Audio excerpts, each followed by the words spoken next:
اب رخ کرتے ہیں اٹک کا، جہاں میجر طفیل شہید نشان حیدر فاؤنڈیشن کے زیر انتظام ویلفیئر سلائی اسکول کا افتتاح کر دیا گیا، جس میں یتیم بچیوں کو مفت ہنر سکھایا جائے گا۔ اس پر رپورٹ کر رہے ہیں کامران اختر۔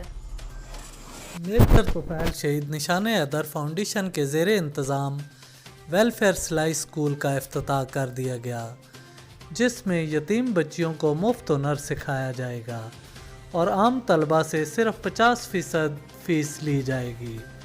چیئرمین میجر طفیل شہید نشان حیدر فاؤنڈیشن محمد بشیر گورسی کا سینٹر پہنچنے پر شاندار استقبال کیا گیا اور ان پر پھولوں کی پتیاں نچھاور کی گئیں۔ المقدس سلائی اسکول کی پرنسپل زہرا فاطمہ نے کہا کہ محدود وسائل میں بہتر ہنر سکھانے کی کوشش کریں گے تاکہ خواتین ہنر سیکھ کر معاشرے کی مفید شہری بن سکیں۔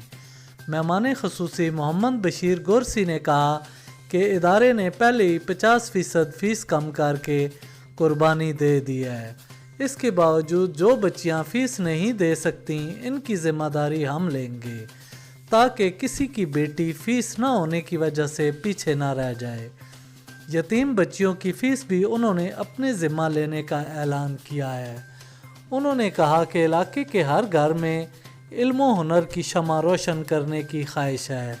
کیمرہ مین راجہ مظہر حسین کے ساتھ ملک کامران اختر، بیورو چیف، اٹک۔